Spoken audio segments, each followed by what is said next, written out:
I don't want to get fined or something. I don't know. I'm new to YouTube and all the rules and playlists and stuff like that. Hi guys. I know it has been a long time, a long time, and I am sorry for not making videos and keeping in touch with you, but it has been hectic. I'm sorry, and I'm sick. I'm just getting over a cold, and so I'm a little wiped out. And with school and everything. Alright, so an update about my keloids. Because I haven't done a video in a while, I know that I didn't let you guys know that I went to Ghana. So I went to Ghana over the Christmas break in December, the 29th to the 18th. Yeah. Sorry, I had to rethink that. No, to the 19th. I'm sorry. And I went there to see my family. As I have stated in previous videos, I haven't been back there since I came here. I came here when I was 9. I'm 23 now, so 14 years that I have been here and I haven't gone back. I went there to go see my family and go back to my country and, like, you know, see how it is and see if I remember and see if I can cope with being there. And it was a nice experience. Another reason why I also went was to get treatments for keloids, for my keloid. And I remember that every time that someone saw me, a Ghanaian person saw me, they would say things along the line like, oh, if you went to Ghana, you would get treatments. If you went to Ghana, it would be gone like that. Like, if you went to Ghana, you could treat it, it will be gone, it won't come back.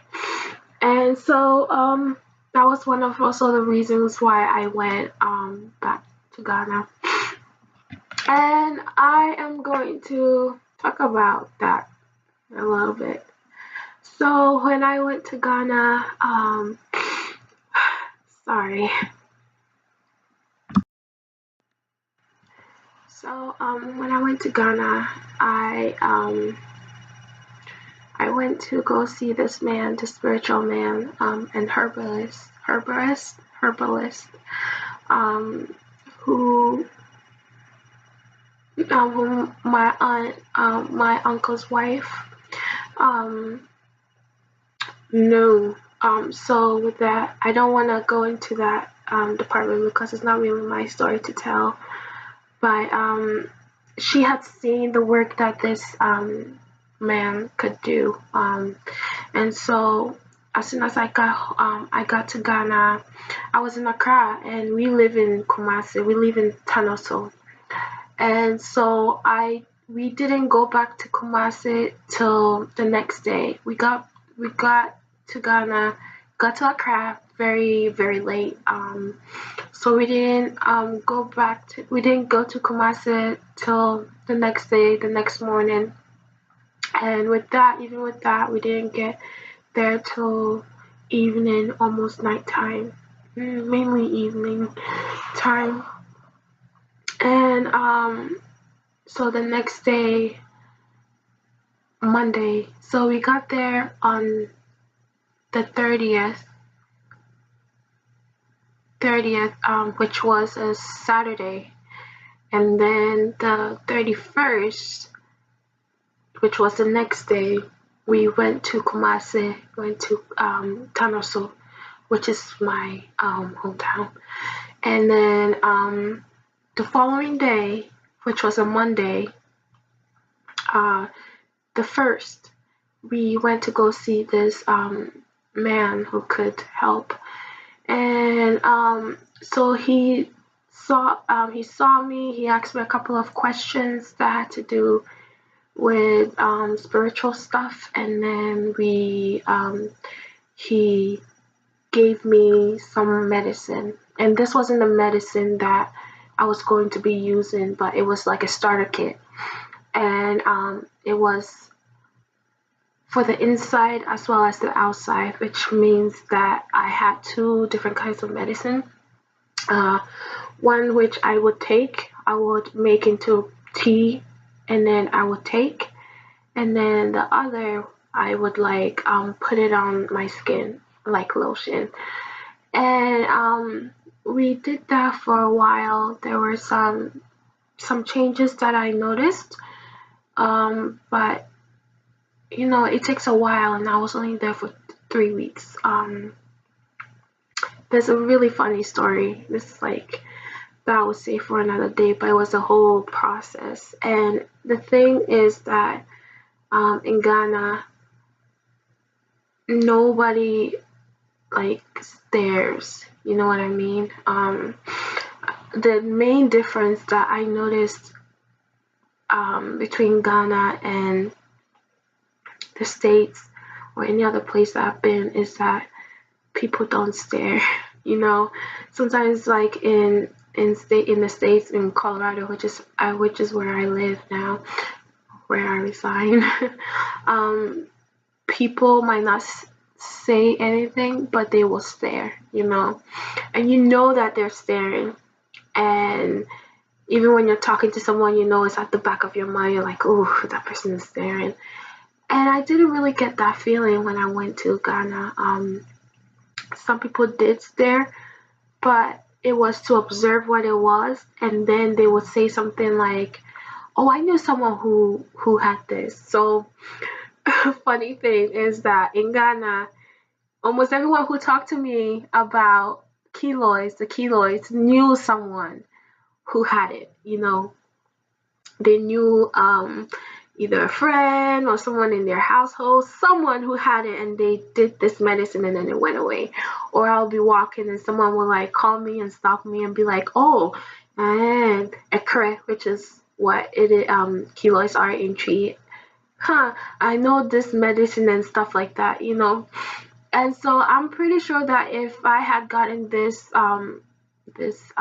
illness, this condition, when I was in Ghana, I probably would have been gone by now. It wouldn't have taken 13 years, maybe 10 years for it to be taken care of. And so the last day that we were there, of course, sorry, I'm getting ahead of myself. Some of the things that people told me, I couldn't really get a hold of. Since keloids is not like a rapid thing, like it's not something that you can cure like that. It takes time. And some of the medicines that people told me about would have taken a long time. And besides the length, the ingredients that I needed to have in order to treat the keloids were not readily in Colorado. You had to be in Ghana in order to get those things. And so the last day that we were in Kumasi. So the next day we were supposed to go to Accra. So the Wednesday, me and my aunt went to go buy stuff, go buy snacks and things that I wanted to bring to Colorado with me. And that day, we were supposed to leave on Thursday. So on the Wednesday that we were in the market, we were just walking around and looking at things. We got stopped actually 3 times. So the first time that we got stopped was by this lady who was a nurse. And she called me and she talked to me. And usually I would like have my aunt talk to them because my aunt I felt like I was a kid, so I couldn't really like do a lot. And my aunt is not like old or anything, but my aunt was like in, I don't know, I just feel like if it was the same thing, like if I was walking with my mom and someone called me, I'll be like, oh, like could you like talk to my mom about that? Because I feel like my aunt and my mom would be more knowledgeable and would be able to like, talk to them properly better than I could. I don't know if that's weird or not, but that's just how I I was feeling and thinking. And so we got stopped 3 times. The first time was by a nurse, and she like gave me this like little small medicine, and she was like, try it, and then if it works, call me and let me know. And the good thing is, people were like, yeah, it's gonna work. They were like, they were making promises and stuff like that, which was good. Then I wasn't becoming too optimistic, because I gotta tell you a story, the one that I said I'll save for later. It made me very optimistic, and I was very disappointed by the end of the day, and it makes me mad thinking about it. Animation. So um after talking to the nurse, actually, like, she was right there. We were talking, and she was talking to my aunt, like getting the information and stuff like that, when another lady, this sweet lady, and everyone is sweet, everyone that I interact with are sweet, and but this like angel of a lady, she's walking by, and then she comes back. It's like she looks at me, and she's like, mommy, "Gaba na wo anymore," which means, like, girl, like, what's on your face, like, lady, what's on your face. And I was like, oh, it's keloids, yeah, correct. And she actually thought it was something else, cocoa, which I don't know the name for it in English, but it's another skin condition. And I was like, oh no, it's not that. It's not cocoa. It's um, ecre. And so it's like she walked away, and then she came back, and she was like, you know what? There's this place that I know that will work on it. They that's like that person's specialty. And she talked about how her friend had it. Her friend had like, pierced their ear, and then the ear like ripped, the earlobe, like, the whole ripped. And with that, like, the keloid grew. I don't know the size of it, but the keloid grew. Sorry, excuse me. The keloid grew, and it became huge, and somebody pointed her out to like this doctor, and the doctor, like, did it and took care of it, and it never came back. So this lady was like, yeah, you should try it. And then she took out my aunt's number, and she was like, even like, you know what, if it wasn't for the fact that, like, I have to go somewhere, and then we were also going somewhere, she would take us to that place and get it fixed, like, go see the doctor, because she was like a yamipa, which means like it's very important to her. And she complimented me and stuff. Um, and so, like, I was like, yeah, okay. I was like, Medasio, Pacha Medasio. And we were like, okay, like, thank you. And my aunt was like, yeah, she would talk to my mom and stuff like that. And then we continued on with like our shopping, and then another lady stopped us, and then she said not the same thing, but she told us, like, some ingredients, some medicine, like something that the routine, the procedure that she did to for her daughter, because her daughter also got it, and I don't remember where her daughter's was, but like her daughter also got it, and then her daughter followed this routine, this thing, and then hers went away.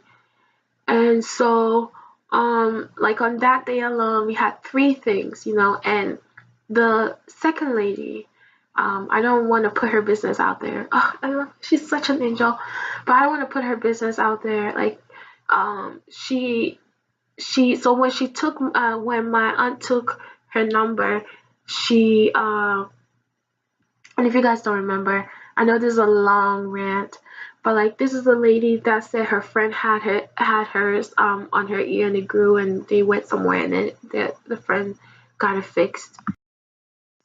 So she had my aunt call her so that she could get my aunt's number. And she actually called my aunt, you know, that same night, that same day. She called my aunt and she was like let's go the next day, like let's go, let's do this. And my aunt was like, yeah.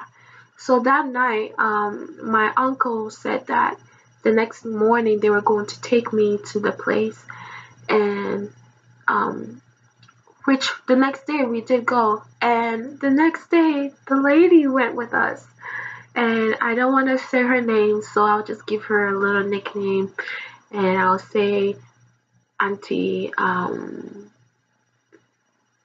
Auntie, I'm not good with names right now. Auntie Alma. Let's just say her name is Auntie Alma. And she went with us. You know, she stayed. She actually has a business and a successful business, I'll say, by God's grace. And she left her business to go with us to this place. And when we went there, we were like the person wasn't there, like the clinic wasn't open, so we waited for a good hour, you know, maybe a little over an hour, waiting for the doctor to come, waiting for the person to come. And so she stayed with us throughout the whole thing, the whole procedure. She paid, she helped us pay for it because like we had been, you know, trying other things. So like the money that we had taken, we had used some of them towards procedures that we thought was going to work. And so she helped us pay for it. She stayed with us, and she even came back because like after the I did the procedure, she had to go, you know. And then when I had to go back also that day, and she came back, and she talked to the doctor. Like she was Auntie Alma. That's not her name, but Auntie Alma. God bless her. And you know, it was just an experience. Um, and I will talk about the procedure that we did another day, and I will see if I can like get the doctor's information that I'm trying right now. I'm just amazed, you know, and I'm very optimistic. This video is like getting really long, so I don't want to talk too much. But I'm getting very optimistic, and I haven't been this optimistic since I started getting treatments in the U.S. Since I started getting treatments in Children's Hospital, you know, and I thought it was gonna go away, you know, and then it didn't.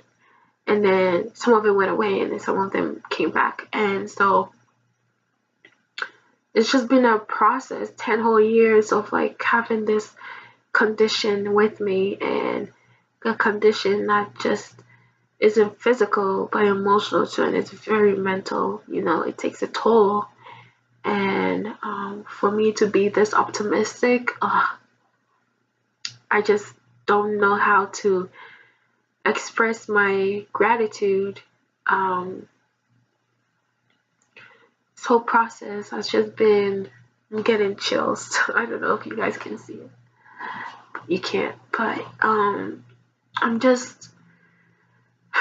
blessed at this moment in time, because just to have hope, you know, just to have hope, something that I had been lacking for so long, you know. It got to the point that my parents, you know, were more hopeful than I was. You know, like I'll hear people say, yeah, it's gonna go away, and I'm like, because I have been dealing with it for 10 years and it was still the same. And to actually be like, yeah, it's gonna go away, oh man, that's a good feeling. That's a good feeling, and I'm very happy. I'm at a place that I know that I'm good. And there's more to come. I'll do another video soon, hopefully soon. I can't promise anything. I've actually recorded some stuff that I haven't put up yet. And I'm very new at this. I've done like little, so I know my eyes keep like wandering and it'll go somewhere and then it'll come back, and I'm sick. I want to be in a good condition for you guys. And I will do updates, and I will show you what the procedure is doing, how it's going, and all of that, because I can show you. But at this moment, I would just like to say thank you to everyone whom I met, whom I never met, face to face, who has ever said something sweet, something nice about me, because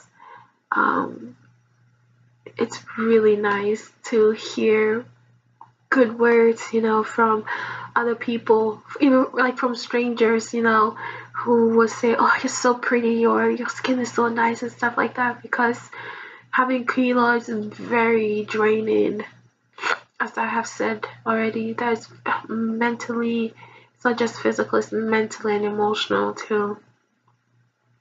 And I'm very good at hiding my emotions and making sure that, I don't know, like trying to like put on the facade of like being good, and who whenever I wasn't feeling good and someone said something like along the lines of, "Oh, you look so pretty today. Oh my gosh, your skin is so nice," or compliment me in any way, just always brought my spirits up. So thank you to all my family, all my friends, my loved ones, people who have seen my videos, who have like commented and said nice, amazing things. Thank you. And I will come back hopefully soon with some good news and some updates. And I'm gonna say thank you, Wendy. I'm so happy that I am getting to a good place, getting to a place that I have hope, and hope is such a good thing. When you lose that, it's so hard to like go on. Not in that, but like it's so hard to like, do day-to-day stuff when you don't have hope. You're like a zombie. And to actually have hope is amazing. And I thank everyone who's ever come into my circle, who's ever said anything nice to me. I thank you and I appreciate you. Whether you were here in the States, Colorado specifically, here, or in Ghana, my country, whom I love, or in South Korea where I went, anywhere, who's ever said anything good. I thank you, and thanks, guys.